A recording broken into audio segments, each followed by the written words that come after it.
কান্না দেখে মনে পড়লো তোমার না না না না না লা লা লা লা লা লা না।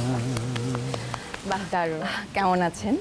ভালো, ইনশাআল্লাহ। আমি ভীষণ উচ্ছ্বসিত এবং আপ্লুত যে বাংলা চলচ্চিত্র গানের একজন উজ্জ্বল নক্ষত্র, আমি বলবো যে স্বর্ণালী সময়ের দিকপাল মোহাম্মদ খুরশিদ আলম, আপনাকে আমি আমার আজকের এই বৃষ্টিময় একটা দিনে, বৃষ্টির গান দিয়ে শুরু হলো, বৃষ্টিময় একটা দিনে চিরসবুজ আপনাকে আমি কাছে পেয়েছি একদম শুরু থেকে। আপনি আমি যতদূর জেনেছি যে আপনি জয়পুরহাট থেকে বেড়ে উঠেছেন, আপনার জন্মস্থান, এবং সেখান থেকে এসে আজকের যে এই অবস্থান, এবং গানটা শুরু হলো কিভাবে, শৈশব থেকে যদি বলি, আর হচ্ছে গানের প্রতি প্রেমটা কিভাবে তৈরি হলো? আমি প্রায় রবীন্দ্রসঙ্গীত গাইতাম। তো 65-এর পরে রবীন্দ্রসঙ্গীত তৎকালীন সরকার রবীন্দ্রসঙ্গীত ব্যান করে। তো 65-এ যখন রবীন্দ্রসঙ্গীত ব্যান্ড হয়ে গেল, তখন আমার তো একটা কিছু করতে হবে। তখন আর বেতারে অডিশন দিব, কিন্তু আমি বাংলাদেশের কোনো শিল্পীর গান জানি না, আধুনিক গান আমি অডিশন দেব। তো আমাদের বাংলাদেশের তৎকালীন মানে আমি বলবো যে আমাদের একজন চলচ্চিত্রের কণ্ঠশিল্পী ছিলেন প্রয়াত খন্দকার ফারুক আহমদ ভাই, অত্যন্ত গুণী একজন শিল্পী, ওনার বাড়ি বগুড়া। ওনার সঙ্গে আমি দেখা করে বললাম যে আমি অডিশন দেবো, তো আমি বাংলাদেশে কোনো শিল্পীর গান জানি না। তো 2 দিনে ওনার কাছে 7টা গান শিখেছিলাম। উনি তখন আজিমপুর করণীতে থাকতেন, ওনার বাবার সঙ্গে থাকতেন। তো ওই 2 দিনে শেখার পরে যখন আমি শাহবাগ বেতার কেন্দ্র, তখন শাহবাগ বেতার কেন্দ্র ছিল, অডিশন দিতে আসলাম, সেই বোর্ডে ছিলেন আমাদের বাংলাদেশের অত্যন্ত গুণী এবং অত্যন্ত আমি শ্রদ্ধাভাজন বলবো ফেরদৌসী আপা, ফেরদৌসী রহমান, এবং আব্দুল আহাদ ভাই বলে একজন রবীন্দ্রসঙ্গীত বিশেষজ্ঞ ছিলেন, আর সমর দাস বলে একজন সুরকার ছিলেন। তো এই 3 জন অডিশন বোর্ডে ছিলেন। আমি যখন অডিশন দিচ্ছিলাম তখন সমর দা বললো যে গলা ভালো। তো সত্যি কথা বলতে কি, এটা তখন আপনার বয়সটা কত? আমি তখন ইন্টারমিডিয়েট বা ম্যাট্রিক পাস করেছি, পাস করে ইন্টারমিডিয়েট ভর্তি হবো আর কি। তো আপনার যখন সমরদা গলা শুনে বললো গলা ভালো, কিন্তু পার্শ্ববর্তী রাষ্ট্রে মানে ভারতের একজন শিল্পীকে অনুকরণ করে। তো উনি বললেন গলা ভালো, কিন্তু ওই লোকে বলবে খুরশিদ আলম গান গায় অমুক শিল্পীর মতো। আচ্ছা। তো আমাকে জিজ্ঞেস করলো ওনাকে চিনেছি কিনা। আমি বললাম যে আমি চিনি না। তখন উনি বললেন 6 তারে ব্যবসা করে। তখন আমি বলছি সমরদা চিনতে পারছি আপনাকে, আপনি গিটার বাজান। তো উনি বললেন যে তুই একটু আগে বললি চিনিস না। আমি বললাম 6 তারে ব্যবসা, গিটারের 6টা তার থাকে। তো উনি আপনাকে গাইড করেছিলেন? এই সমরদার কাছে আমি রেগুলার যেতাম। উনি বললো যে আমি থাকি লক্ষ্মীবাজার, তুমি নাজিরা বাজার থাকো, তো তুমি যদি আমার বাসায় আসো, আমি হাফ অ্যান আওয়ার আর 45 মিনিটসে কিংবা 1 ঘন্টা হোক, আমি মানে ওই যে কপি নকল করার যে প্রবণতা, অনুকরণ করার যে একটা প্রবণতা, সেটা উনি ইয়ে করেন। আমি রেগুলার ওনার বাসায় যেতাম, 1 ঘন্টা উনি ইয়ে করতেন। সা পিয়ানোতে সা ধরে থাকতেন, আমার এখনও মনে হয় সা রে গামায় ধরে থাকতেন, আমি ভয়েস গলা দিতাম। এই 6 মাস এরকম করার পরে উনি যখন বুঝলেন যে আমি ওই যে পার্শ্ববর্তী দেশের যে শিল্পীকে আমি অনুকরণ করতাম, সেটা যখন চলে গেছে, উনি বলে যে এইবার তুমি আসো। তার মানে একজন গুণী একজন মানুষের সান্নিধ্য আপনি পেয়েছেন। আমি খুরশিদ আলম হওয়ার পেছনে যে কয়জন লোকের সাহায্য সহযোগিতা আমি পেয়েছি, তার ভিতরে আমি অবশ্যই সমরদার নাম বলতে হবে। তারপরে এই সিনেমায় আসার পিছনে সিনেমার গান আমি সেই গল্পটাই যেতে চাচ্ছিলাম, যে আপনি প্রথম প্লেব্যাক করেছেন 1969 সালে। প্রথম গান কি বন্দি পাখির মতো? প্রথম বেতারের গান হলো কবি সিরাজুল হোসেন সাহেবের লেখা এবং আজাদ রহমান সুরারোপিত তোমার দুহাত ছুঁয়ে শপথ নিলাম, থাকবো তোমারই আমি কথা দিলাম, তোমার দুহাত ছুঁয়ে শপথ নিলাম। আরেকটা গান ছিল, এটা গীতিকার ছিলেন জবুন্নেসা জামান এবং সুরকার আজাদ রহমান সাহেব। এটা খুব ফাস্ট বিটের একটা গান ছিল। চঞ্চল দুনয়নে বলো না কি খুঁজছো, চম্পানা করো বিনা পলাশের গুচ্ছ, চঞ্চল দুনয়নে বলো না কি খুঁজছো, চম্পানা করো বিনা পলাশের গুচ্ছ, চঞ্চল দুনয়নে বলো না কি খুঁজছো, চম্পানা করো বিনা পলাশের গুচ্ছ, চঞ্চল দুনয়নে বলো না কি খুঁজছো, চম্পানা করো বিনা পলাশের গুচ্ছ। এই 2টা গান হওয়ার পরে অল ওভার পাকিস্তান, এখানে কোনো ডিসপ্ল্যান ছিল না, তো ওই যে বললাম যে কলিম শরাফি ভাই এবং রোজি লতিফ এরা দুজনে আবার এখানকার গানগুলি সিলেক্ট করে পাকিস্তানে পাঠাতো। সেখানে ডিস হওয়ার পরে আবার মার্কেটিং হতো ইস্ট পাকিস্তান, এটা অল ওভার পাকিস্তান সেলে স্ট্যান্ড করে। প্রথম দিনের রেকর্ডিং এর অনুভূতিটা কি মনে আছে? মানে কেমন মানে লাগছিল, নার্ভাস লাগছিল আমি কিনা? খুব একটা ভাগ্যবান, নিজেকে আমি বলবো সাংঘাতিক ভাগ্যবান যে তখন যে বেতারে যারা সঙ্গীত বিভাগে চাকরি করতেন তারা বলেছিল যে আমাদের আজকে গান করবে খুশি দাও। তখন আমি ইন্টারমিডিয়েটে পড়ি, ফার্স্ট ইয়ারে পড়ি, কলেজ অফ মিউজিক। তরুণ আপনি। হ্যাঁ, তো ওনারা আসলেন এবং আমাকে সাহস দিলেন, এবং তৎকালীন এই গানটি ছিল নায়ক রাজাকের লিপে। জি। রাজ্জাক সাহেব নিজেও এসেছিলেন। তখনকার যেটা ছিল নায়ক নায়িকা কিংবা পার্শ্ববর্তী চরিত্রে যারা পার্শ্ব চরিত্রে যারা অভিনয় করতেন তারা যদি দেখতো যে গান তাদের ভয়েস আছে, হ্যাঁ, নিজেরা আসতেন। এবং আপনি অনেকগুলো মানে প্রচুর গান করেছেন নায়করাজ রাজ্জাকের লিপে। না না, শুধু নায়করাজ রাজাকের লিপে না, আমি বাংলাদেশের যে কজন প্রতিষ্ঠিত নায়ক নায়ক ছিলেন তাদের সঙ্গে আমার সৌভাগ্য হয়েছে যে তাদের কণ্ঠে ভয় দেওয়ার। তো 69-এ যে গানটি গেলাম এর ছবির নাম আগন্তুক। গীতিকার ছিলেন আমার চাচা ডাক্তার আবু হায়দার সাজিদুর রহমান। সুরকার যার জন্য আমি আজকে খুরশিদ আলম, শ্রদ্ধ আজাদ রহমান সাহেব, আর পরিচালক ছিলেন বাবুল চৌধুরী। একটু গানটা গাই, মুখটা একটু গাই প্লিজ। বন্দি পাখির মতো মনটা কেঁদে মরে, মুক্ত আকাশ খানে কে আমার নীল কেরে। ও পাহাড় ও নদী বলে দাও কিনে থাকি, এ ব্যথা কি দিয়ে ঢেকে রাখি, বন্দি পাখির মতো মনটা কেঁদে মরে। এই গানটা আগে বলা উচিত যে প্রথম যখন আমাকে প্রডিউসার সাহেব দেখলেন, দেখে আজাদ রহমান সাহেবকে বললেন যে আপনি শিল্পী চেঞ্জ করেন। আচ্ছা, কেন? আজাদ রহমান সাহেব বলেন, তখন আমি ইন্টারমিডিয়েটে পড়ি, উনি বলতেছেন নায়ক রাজাকে লিপে গাবে। তখন আমি ইন্টারমিডিয়েট ফার্স্ট ইয়ারে পড়ি, আর তখন আমি অনেক পাতলা ছিলাম। উনি তো আজাদ রহমান সাহেব যেটা বলেছিলেন এটা বোধহয় আমার ফ্যামিলির কোনো না, আমার কেউ বলবে কিনা সন্দেহ আছে। উনি বলেন যে এই খুরশিদ আলম যদি এই গান না গায় আপনার ছবির সুরকার আমি থাকবো না। এত বড় কথা বোধহয় আমার মনে হয় না যে কেউ বলবে। এত আত্মবিশ্বাস আপনার কণ্ঠে ছিল। এবং সেখানে একটা শর্ত ছিল, যদি ছবির গানটি হিট করে তাহলে আমি রেমুনারেশন সম্মানই পাবো, আর যদি হিট না করে তাহলে I will never get any সম্মান। একটা বাজি দিয়ে আপনার জীবন শুরু হলো, গানের যাত্রা শুরু হলো। এবং গানের প্রতি আপনার প্রেমটা, আমি অত্যন্ত কৃতজ্ঞ যে উনি এই সুযোগটা না দিলে হয়তো আর আমি এত গান গাইতে পারতাম না। তা তো অবশ্যই। আপনার শিল্পী খুরশিদ আলমের গানের প্রতি প্রেমটা অবশ্যই শৈশব থেকেই শুরু হয়েছে, কিন্তু এই যে তীব্র প্রেমটা আপনি অনুভব করেছেন কবে থেকে? সত্যি কথা বলতে কি, আমি বলি যে আমি রবীন্দ্রসঙ্গীতের শিল্পী ছিলাম, বিভিন্ন মঞ্চে গান গাইতাম। তখন আমাদের জগন্নাথ কলেজের একজন অধ্যাপক, আচ্ছা, উনি বাংলার অধ্যাপক ছিলেন, কিন্তু উনি বলতেছেন যে বাবা তোমার গান গলাটা খুব ভালো কিন্তু উচ্চারণটা একটু উর্দু উর্দু হয়। তো ওনাকে বললাম স্যার আমি তো উর্দু মিডিয়ামে পড়ি, এই জন্য অসুবিধা। তখন উনি আমাকে ওই উচ্চারণগুলি কারেকশন করতে।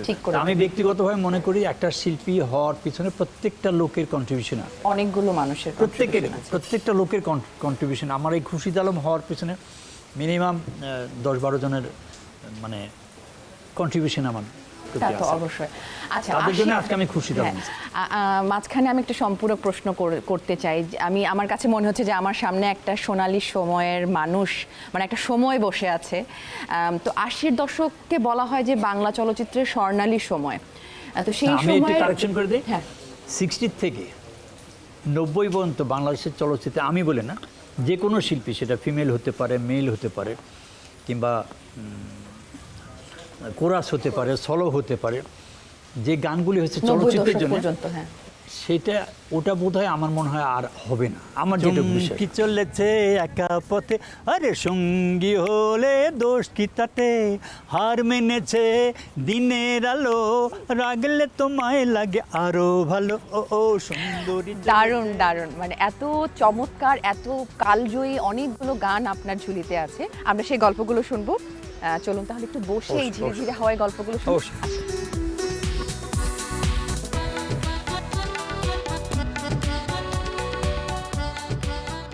আমরা এই যে এত সুন্দর সুন্দর গানগুলো পেয়েছি, চুরি করেছো আমার মনটা, হায়রে হায়রে মিস লঙ্কা, এটা এই যে মিস লঙ্কা ছায়াছবি, এটা হ্যাঁ মিস লঙ্কা মিস লঙ্কা ছায়াছবি, চুমকি চলেছে একা পথে, তারপরে আরো অনেক মা গো মা, তারপর জোকার ছবির বাপের চোখের মনে নয়, মায়ের সোনার খনি নয়, ভাইয়ের হ্যাঁ। আদরে ছিল।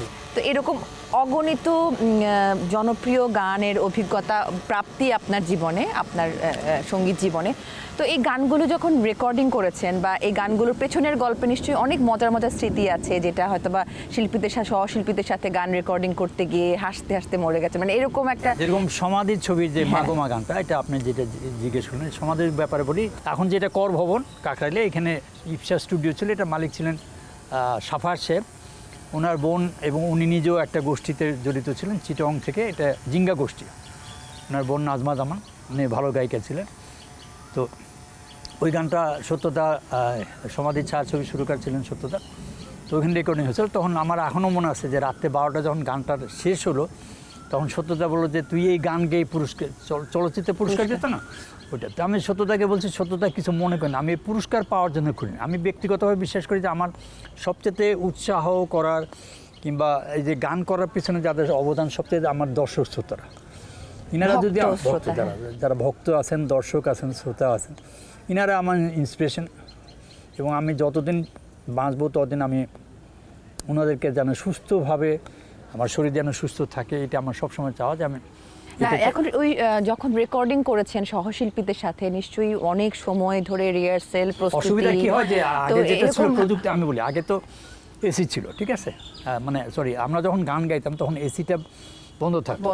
এখনো না, এখন হয়, এখন এসি চালানো অবস্থায় গান করা যায়, হ্যাঁ, তখন এত প্রযুক্তি ডেভেলপ করেন। তো আমি এখনও মনে আছে যারা বেহালা বাজান, আমাদের মাইক্রোফোন সাংঘাতিক কম ছিল, একটা মাইক্রোফোন ভয়েস ছিল, মানে ভোকালের জন্য একটা মাইক্রোফোন ছিল, সেখানে যদি আমরা ডুয়েট গান করি তাহলে দুজন শিল্পী থাকতো কিংবা কোরাস করলে একসাথে, আর একটা ছিল রিদমে, আর একটা 3টা মাইক্রোফোন দিয়ে গান হতো। তারপরে আস্তে আস্তে অনেক মাইক্রোফোন আসছে। এখন তো এখন 50টা চাইলে 50টা পাওয়া যায়। কিন্তু সত্যিকারই বলতে কি যে তখন যে যত্ন সহকারে রেকর্ডিং করা হতো এবং শিল্পীরা গাইতেন। আর সবচেয়ে আমার যেটা মনে হয় যে গানের বাণী যদি ভালো হয়, আমি এখানে এই প্রশ্নে সেটা আসতে চাচ্ছিলাম যে আগের সিনেমার গানের কথা, সুর, গায়কী সবকিছু মিলে একটা অন্যরকম একটা দোতনা ছিল। সেটা এখনকার সময়ের গানগুলোতে যেমন কোথায় যেন একটা সেটা পাওয়া যায় না, এবং গানগুলো যেমন আগের গানগুলো আমাদের এখনো মুখে মুখে আছে, এখনকার গানগুলোর হারিয়ে যাচ্ছে। এটা কেন হয়? যে এটা সময়ের পরিবর্তন নাকি সঙ্গীতের অনুভূতি?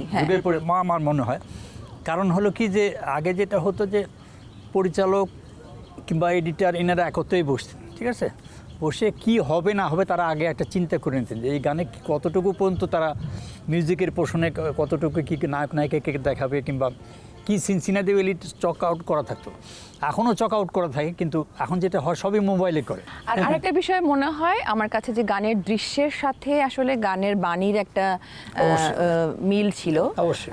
যেমন চুমকি চলেছে একা পথের এই দৃশ্যায়নের মধ্যেই দেখছিলাম যে যেমন রাগ করো খালি কথায়, মানে এই যে মানে না মানে রাগ করো না সুন্দরী গো, রাগ করলে তোমায় লাগে আরো ভালো। তো ওই যে দৃশ্যায়নের সঙ্গে আসলে বাণীর যে মিলটা, সেটাও একটা কারণ হতে পারে। আচ্ছা, আরেকটা বিষয় যেতে চাই যে আপনি তো অনেক মানে জনপ্রিয় কিংবদন্তি শিল্পী, আমাদের বাংলাদেশের শ্রদ্ধেয় সাবিনা ইয়াসমিন, তারপরে রুনা লায়লা, ওনাদের সবার সঙ্গে কাজ করেছেন। তো সেই অভিজ্ঞতাগুলো একটু শুনতে চাই, এবং তাদের সঙ্গে কাজ করার অভিজ্ঞতা, মজার কোনো অভিজ্ঞতা আছে কিনা রেকর্ডিং এর সময়? যেটা হতো যে আমি একটা কথা না বলে না, সেটা হলো যে সবচেয়ে ইয়ে ছিল সাবিনার, আমি তখন আমরা যখন ডুয়েট গান করতাম, এখন ওই জিনিসটা নেই। সাবিনা তখন আরও একটু ইয়ে ছিল, শর্ট ছিল আর কি, তো টুল দিয়ে বসানো, টুলের উপরে। তো সাবিনার যে ফিলিং, মানে গানে যে মানে তার যদি তাকে বলা হয় যে তুমি ক্লাস 7-এ পড়ে 10-এ পড়ে এরকম একটি মেয়ে রুনা লালারও এই গুণটা আছে। অসুবিধা যেটা হয়ে গেল সেটা হলো যে এখন আমার মনে আছে যে আমার ভুলের জন্য সাবিনাকে 70 বার একটা গান করতে হয়েছিল, আমার ফল্টের জন্য।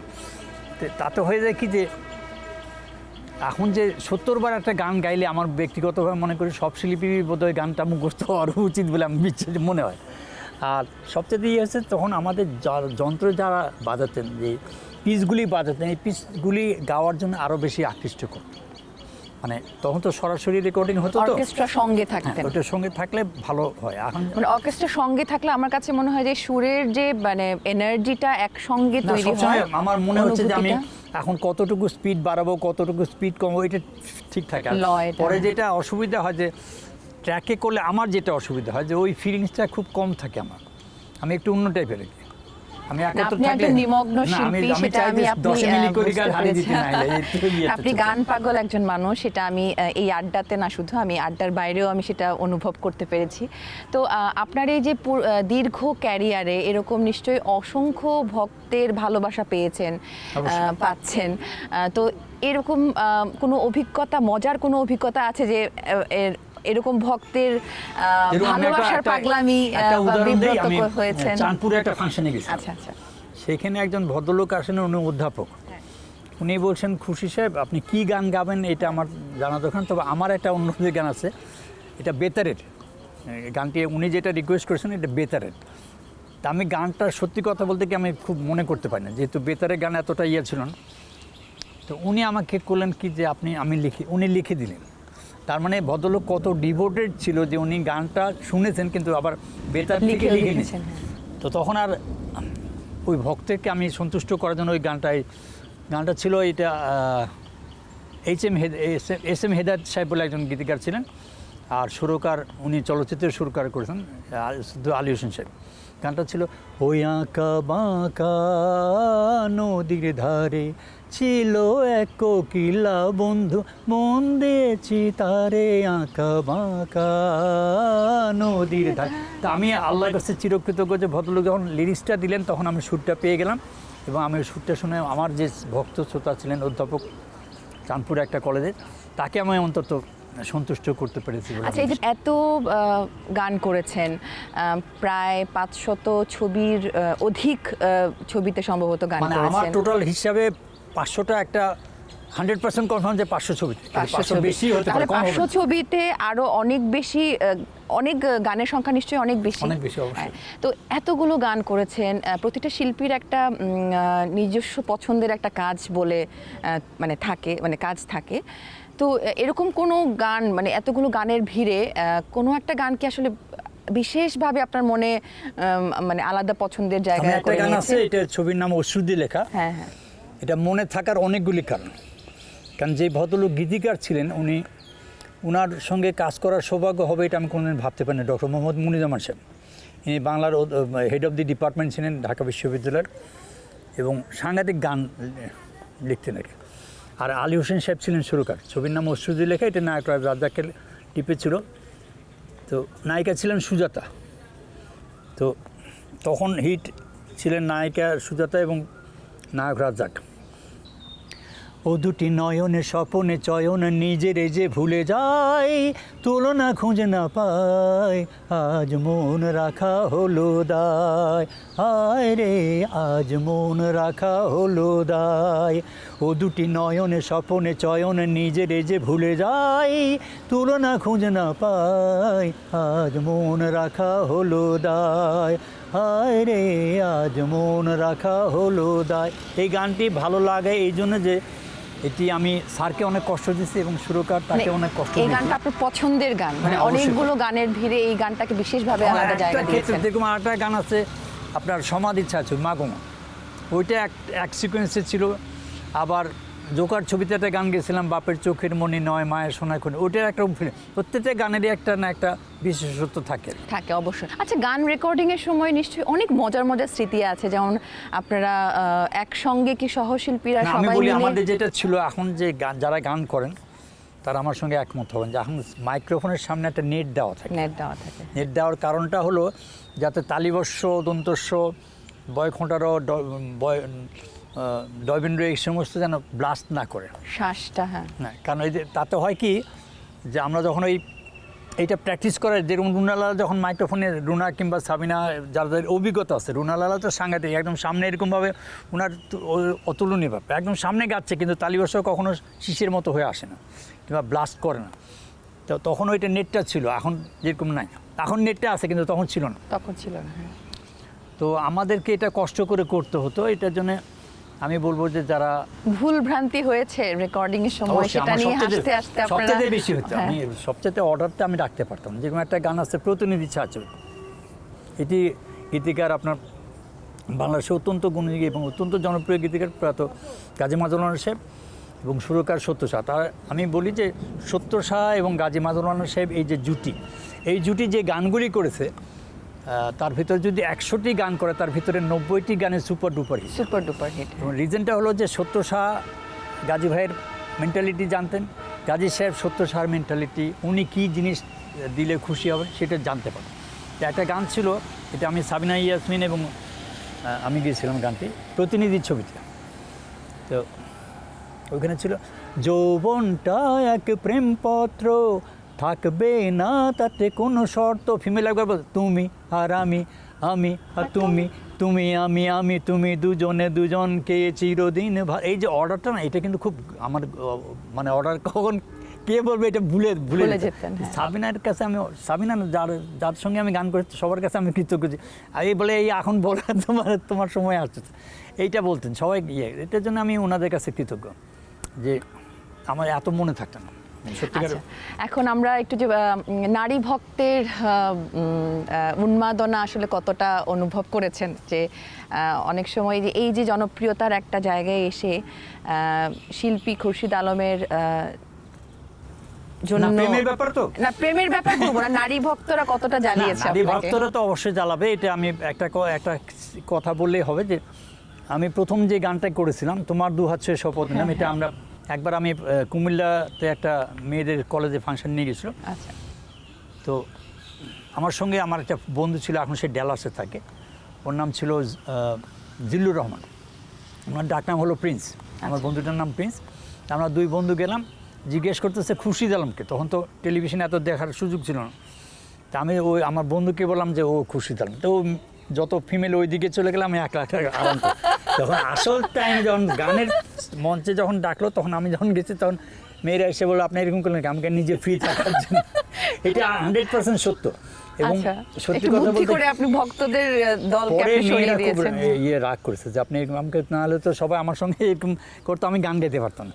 তখন আমার গানের যেটা সত্যি করে বলে, গানের আমার কোয়ান্টিটি অনেক কম ছিল, হাতে গোনা 6টা না 8টা গান ছিল, যার জন্য আমি ভিড়টা অ্যাভয়েড করার জন্য আমি আস্তে আস্তে বলছি যে খুরশিদ আলম, আমার বন্ধুকে বলছি ইজ খুরশিদ আলম। শিল্পী জীবনে আসলে আমার কাছে মনে হয় যে পরিবার একটা খুব গুরুত্বপূর্ণ ভূমিকা, এবং সেক্ষেত্রে জীবনসঙ্গী অনেক তার চেয়েও বড় একটা ভূমিকা রাখে।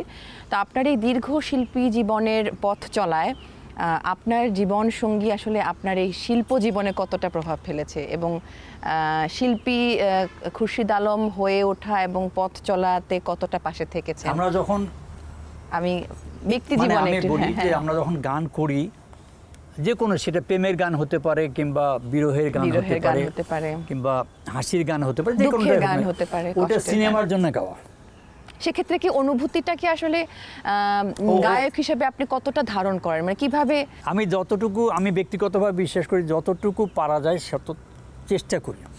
এখন আমি ব্যক্তিগতভাবে বিশ্বাস করি, যেহেতু চুমকি গানটা আমাকে দর্শক এত, আজকে 2026, ঠিক আছে, গানটা 78-এ হয়তো করা, 78-এ করেছে, এখন 2026 পর্যন্ত চলতেছে, এবং আমি বিশ্বাস করি যতদিন আমি থাকি বা না থাকি ততদিন পর্যন্ত এই গানটি অবশ্যই থাকবে। এই গানটা না, আরও যত গান করেছে। আচ্ছা, তো যেরকম একটা গান না বলে না, ও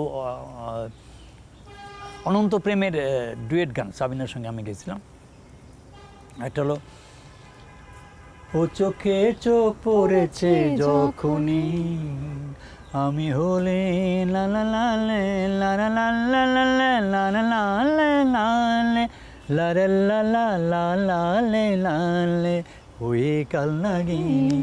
এটা একটা ডুয়েট গান আছে সাবিনার সঙ্গে। আরেকটা আছে, তোমারই কাছে আমি বারবার আসবো, জীবনে মরণে জীবনে মরণে আমি তোমায় ভালোবাসবো, তোমারই কাছে আমি বারবার আসো।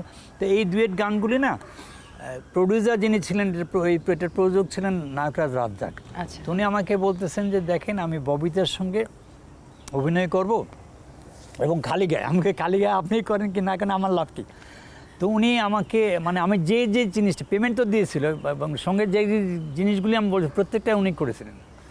তো একটা গান বের করে নেওয়ার জন্য প্রযোজকেরও অবদান আছে, সবার সঙ্গীত অবদান পরিচালকের আছে, অবদান আছে এবং গায়ক যেরকম সাবিনা যে কাজটা দিতে পেরেছে আমি পারিনি, এটা আমার অপরগতা, এটা স্বীকার করো। না, আপনি অনেক সাবিনা যে এক্সপ্রেশনটা দিয়েছে আমি সেই এক্সপ্রেশন দিতে পারিনি, বিকজ সাবিনা আমার চাইতে আরো বেশি এক্সপ্রেশন। না, কিন্তু আপনার কণ্ঠে, আপনার গানের গায়কিতে যে তারুণ্যটা আছে, যে চঞ্চলতাটা, সজীবতাটা আছে, সেটা আমি আজকে আপনার সাথে আড্ডা দিয়ে আমার কাছে আমার একটা প্রশ্ন খুব জানতে ইচ্ছে করে যে একজন শিল্পী হিসেবে বলি বা একজন মানুষ হিসেবে বলি, আপনি যে বয়সটা আমি জানতে চাই না, কিন্তু এই যে তারুণ্যটা, আপনি মনের যে তারুণ্যটা ধরে রেখেছেন, তার রহস্যটা কি? কথা বলি, আমি যত গান শুনি, হ্যাঁ, আমি ব্যক্তিগতভাবে বিশ্বাস করি এরকমভাবে এত গান বোধহয় আমার মনে হয় না কোনো শিল্পী শুনে থাকবে। আমি যেহেতু আমি সত্যি কথা বলতে কি আমাদের এখানে লিখিত কোনো কিছু নেই, ঠিক আছে। আমাকে যারা আগে যারা শিখিয়েছেন, সেটা সমর দাস হতে পারে কিংবা আমার সঞ্জিদা আপা হতে পারেন কিংবা আমার বারিন মজুমদার হতে পারেন, ওনাদের কাছ থেকে যেটুকু, আজাদ রহমান সাহেবের কাছে যেটুকু পেরেছি সেটা। আমি যে এখন পর্যন্ত গান গাওয়ার, এটা আল্লাহর কাছে অশেষ মেহেরবানি। একটা ব্যাপারে আমি কোনোদিন ফাঁকি দেই না, গান শোনার ব্যাপারে।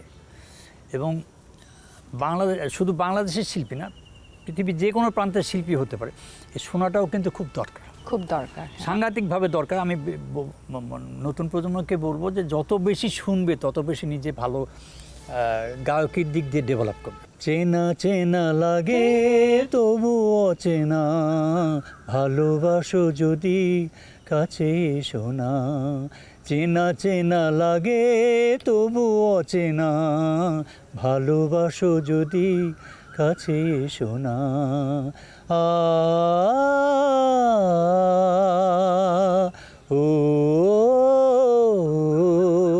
আমি সত্যি কথা বলে আমার ডিমান্ডটা খুব কম, আমার ডিমান্ড খুব কম, চাওয়াটাও কম।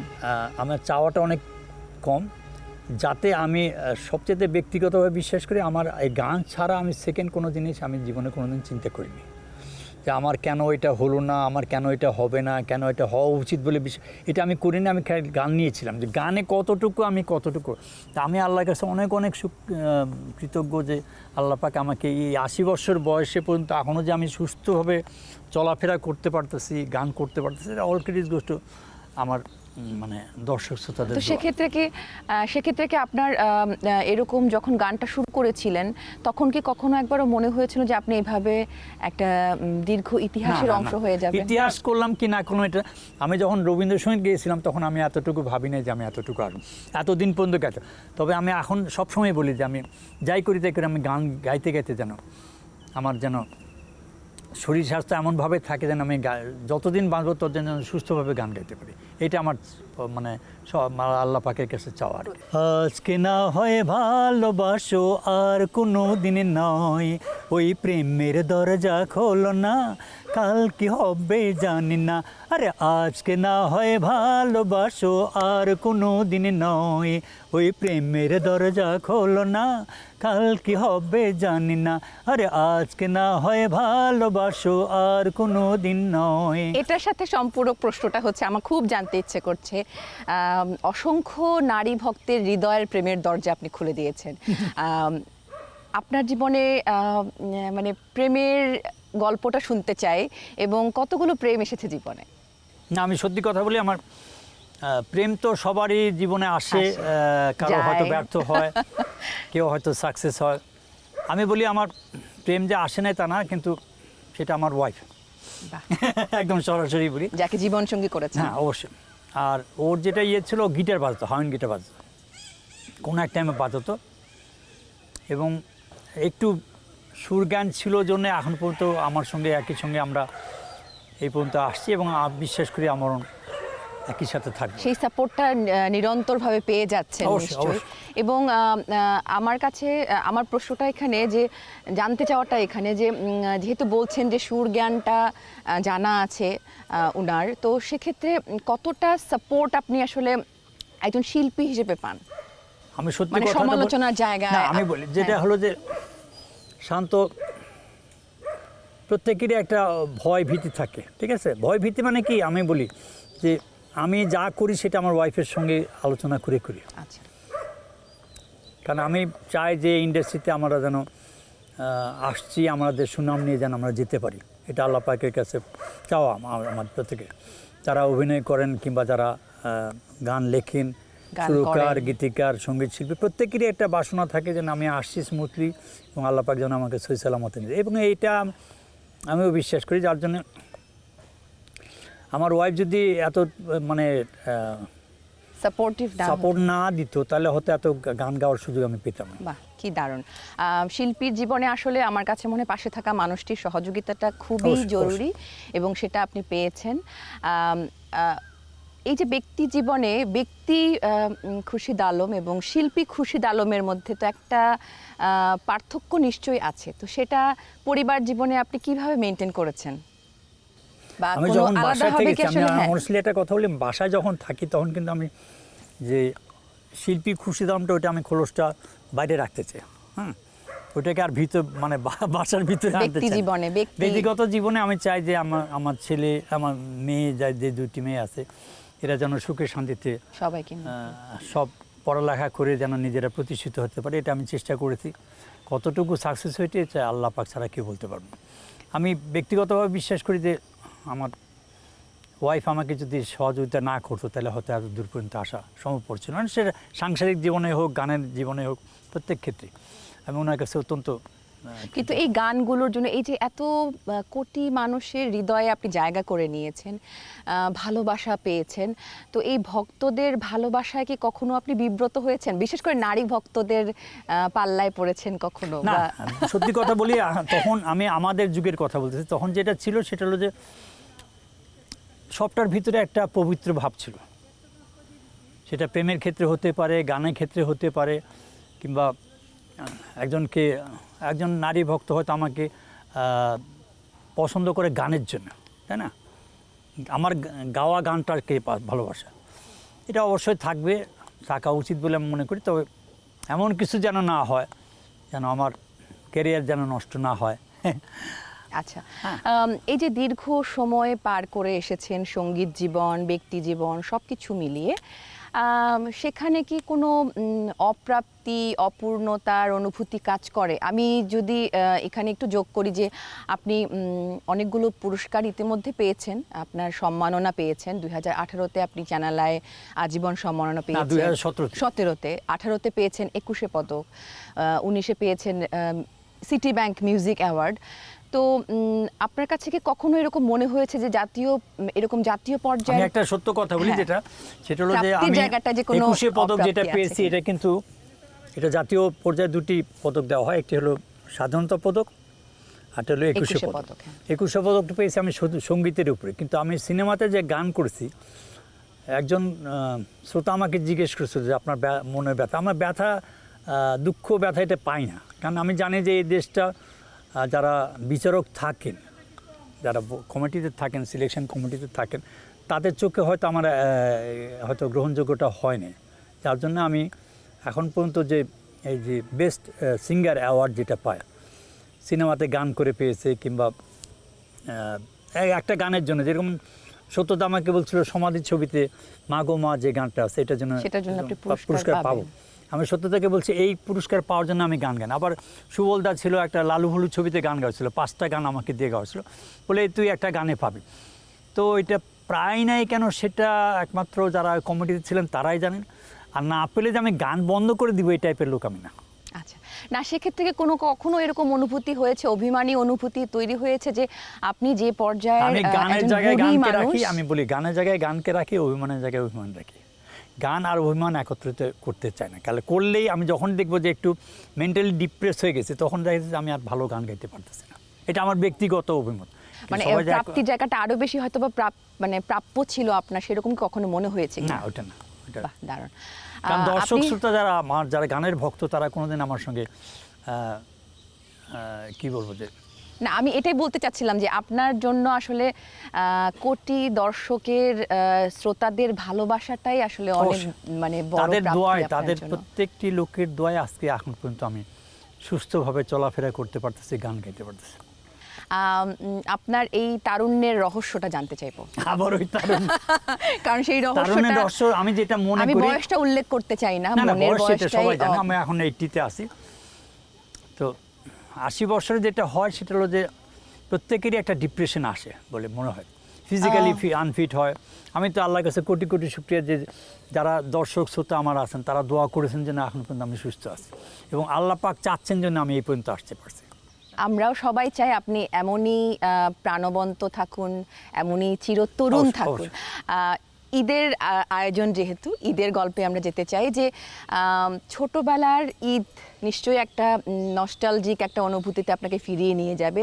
সেই ছোটবেলার ঈদটা কেমন ছিল, আর এখন এই পরিণত বয়সে এসে আপনি যখন আপনার মেয়েদের নিয়ে পরিবারের সবার সঙ্গে যখন ঈদটা করেন, সেটার পার্থক্যটা এখন কেমন লাগে? একদম ছোটোবেলায় আমি অনেস্টলি একটা সত্য কথা বলি, সেটা হচ্ছে আমরা গ্রামে ঈদ করতে যেতাম, ঠিক আছে? সেখানে আগের থেকে গরু টরু রেডি করা থাকতো, আমরা হয়তো ঈদের 3-4 দিন আগে গিয়ে সেখানে জবাই টবাই করা হতো, এবং সবচেয়ে যেটা ভাগ ছিল যে 3 ভাগ হতো।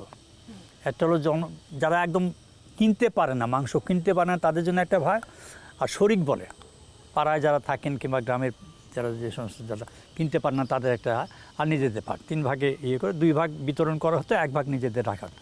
আর সেটাও আবার এই যে 1 ভাগ রাখতে হবে সেটাও আবার নিজেদের খুব যারা ক্লোজ ছিলেন তাদের ভিতরে ডিস্ট্রিবিউট করা হতো। এটা আমার বাবা করতেন সবসময়, আমার দাদা করতেন। আবার তারপরে যখন আমি একা আমার সংসারে আসলাম, তখন আমি ওইরকম এককভাবে আমি কোরবানি দেওয়ার চেষ্টা করেছি। তারপরে আবার কখনো হয়তো গরু টরু দিলে হয়তো শেয়ারে দিয়েছি। দেওয়ার পরে যে আগে যে ইয়েটা ছিল সেটা হলো যে দেওয়ার ইয়েটা বেশি, প্রবণতাটা বেশি ছিল। এখন সব কিছুই ঠিক আছে, দেওয়ার প্রবণতাটা আমার মনে হয় একটু কমে গেছে। আচ্ছা, যতটুকু মানে আমাদের যতটুকু ধর্মে আমাদের আছে যে এতটুকু পর্যন্ত রাখতে পারে, এর চাইতে বেশি রাখা উচিত আমি মনে করি না। ঈদের আনন্দের সঙ্গে যেহেতু আসলে গানটাও আমি বলবো যে সম্পূরক একটা প্রসঙ্গ। আমরা ঈদের আয়োজনে সবসময় বাংলা চলচ্চিত্রের গানকে, সোনালী সময়ের গানগুলোকে আমরা এই যে এটা তো কোরবানি ঈদ, তো ঠিক আছে, কোরবানি ঈদে যেটা হতো প্রত্যেক ঈদেই রমজানে রোজার ঈদে একটা ছবি আসতো, একটা ছবি না অনেকগুলি ছবি। তখন কেমন এক্সাইট ঈদের সময় এই যে আপনার মানে এই গানগুলোর যে প্রচার হচ্ছে বা দর্শকদের কাছে পৌঁছচ্ছে, এই যে অনুভূতিটা কেমন লাগতো তখন, কেমন লাগতো সাংঘাতিক রকম ইয়ে ছিল, বেশি খুব, কারণ তখন মিডিয়া অনেক কম ছিল, ঠিক আছে? টেলিভিশন একটা ছিল, বেতার একটা ছিল, এখন তো চ্যানেল অনেকগুলি হয়ে গেছে, যার জন্য লোকের কোনটা দেখবে কোনটা দেখবে না এটা একটা বিচার করার ক্ষমতা থাকে। তখন যেটা ছিল যে একটা ছিল জন্য, যেরকম আমি বলি যে তখন হলে গিয়ে যে আনন্দটা পেতাম, এখন কিন্তু হলে আমাদের যাওয়ার সুযোগ হয় না। আবার যদি হলে যায় ছবি সেরকম আসে না যে বসে 4 ঘন্টা 3 ঘন্টা বসে। আমি ভারতীয় ছবি থেকে আরম্ভ করে পাকিস্তানি ছবি থেকে আরম্ভ করে বাংলাদেশের ছবি, প্রত্যেকটা ছবি আমি শেষ থেকে স্টার্ট থেকে আরম্ভ করে শেষ পর্যন্ত দেখেছি। কিন্তু এখন যেটা অসুবিধা হয় সেটা হলো যে সিনেপ্লেক্সে যেটা করেছে সেটা হলো যে খুব ঈদে কিংবা ওই 2 ঈদ ছাড়া এখন আর আমাদের কোনো ইয়ে নাই, ছবি দেখার কোনো স্কোপ নাই, এবং খুব কম সংখ্যক ছবি আসে।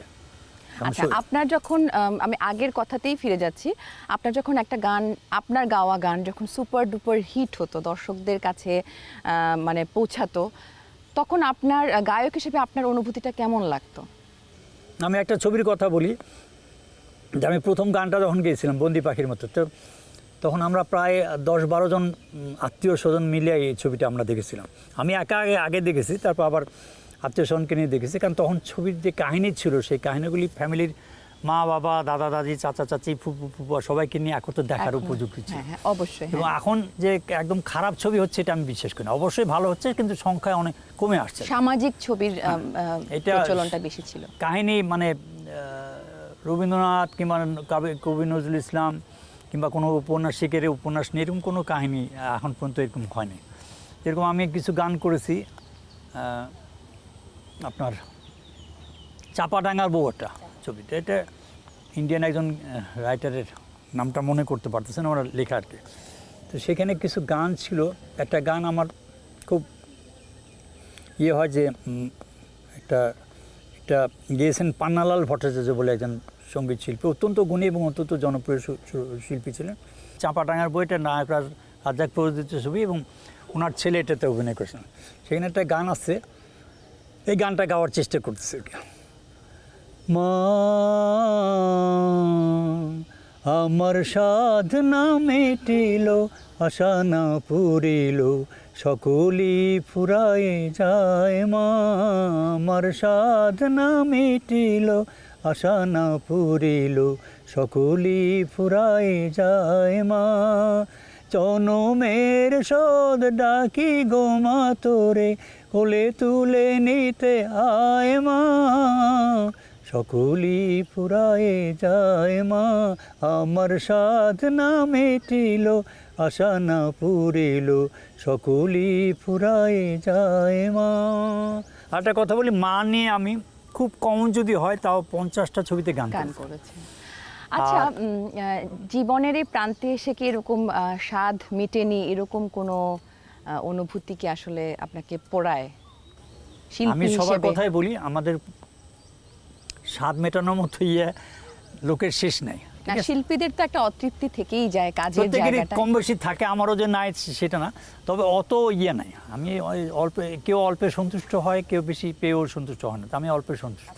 আমার বাবা একটা ইমপ্রেশন আছে যে ভারতের যে শিল্পীদের গান চলচ্চিত্রে যারা গান করেন তারা রয়্যালটি পায়, ঠিক আছে?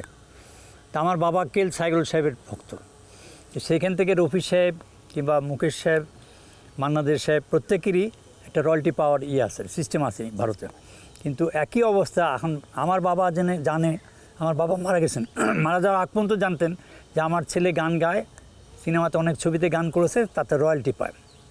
কিন্তু আমাদের দেশে রয়্যালটি সিস্টেমটা এখনও চালু না। প্রত্যেকেই জানে যে গান যতবার বাজে, যে কোনো শিল্পী, সেটা সৈয়দ আব্দুল হাদী সাহেবের হতে পারে, মাহমুদুন নবী সাহেবের হতে পারে, বশির আহমদ সাহেবের হতে পারে, জব্বার সাহেবের হতে পারে, সাবিনা ইয়াসমিনের হতে পারে, ফেরদৌসী রহমানের, প্রত্যেক যে আমরা রয়্যালটি পাই, একটা সেটা রয়্যালটিটা হয়তো কেউ হয়তো পশ্চিমবঙ্গে যেটা হয় কিংবা বোম্বেতে যেটা হয়, এখানে ফিক্স করা থাকে যে সিনেমাতে গেলে কত টাকা, কতটুকু পাবে, বেতারে গাইলে কতটুকু পাবে, টেলিভিশনে গাইলে কতটুকু পাবে। আমাদের কিন্তু এই সিস্টেমটা নাই।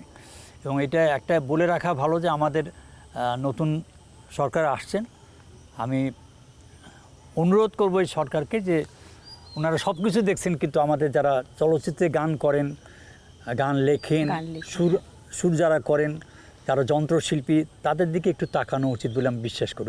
ওনারা যেন, আমরা যেন এই সরকার নির্ভর হয়ে না যায়, যে সরকার কখন আমাকে পুরস্কৃত করবে কিংবা আমাকে আর্থিক সহায়তা করবে, এই সহায়তা আমার গান দিয়ে করতে পারে যদি এই রয়্যালটি সিস্টেম। এই গানগুলো তো একটা আর্কাইভ তো অবশ্যই আছে, বিভিন্ন প্রযোজনা প্রতিষ্ঠান সেটা আর্কাইভ করছে, কিন্তু এই যে গানের যে মূল শিল্পী যারা আছেন বা মূল লেখক, মানে গীতিকার সুরকার যারা আছেন, তারাও তো আসলে এই রয়্যালটির অংশীদার। তো সেই জায়গাটায় সেই ব্যবস্থা করাটা, সেই উদ্যোগটা নেওয়াটা খুব জরুরি আমার কাছে মনে হয়। কিছু কণ্ঠস্বর শুধু গান গায় না, অনুভূতির ছবি আঁকে, একটা সময়কে বাঁচিয়ে রাখে। আপনার গান আমাদের স্মৃতির অংশ, আমাদের ছেলেবেলার অংশ, আমাদের বেড়ে ওঠার অংশ, ভালোবাসার অংশ। আমার কাছে আজকের এই ঈদ আড্ডাটা বিশেষ হয়ে থাকলো। আপনাকে অসংখ্য ধন্যবাদ এবং শ্রদ্ধা এবং ভালোবাসা। আপনাকে ধন্যবাদ, সেই সঙ্গে সময় টেলিভিশনকে আন্তরিক ধন্যবাদ এবং শুভেচ্ছা। ক্যামেরায় যারা আছেন, লাইটে, সেটে এবং এই অনুষ্ঠানের যিনি প্রযোজক, তাকে আমার আন্তরিক ধন্যবাদ জানাই। সেই সঙ্গে যারা দেখছেন, সময় টেলিভিশনের দর্শক শ্রোতা যারা দেখছেন, তাদেরকে আমার পবিত্র ঈদের সালাম। সেই সঙ্গে আমি আপনাদের কাছে দোয়া চাই আমার শরীর স্বাস্থ্যের জন্য ভালো থাকে, এই গানগুলোই যেন আপনাদের নতুনভাবে শোনাতে পারি। আপনি এমনই চিরতরুণ প্রাণবন্ত থাকুন, এই প্রত্যাশা রইল। ঈদের শুভেচ্ছা আপনাকে। ঈদ মোবারক। ঈদ মোবারক আপনাকে অনেক। চেনা চেনা লাগে তবু অচেনা, ভালোবাসো যদি কাছে এসো না।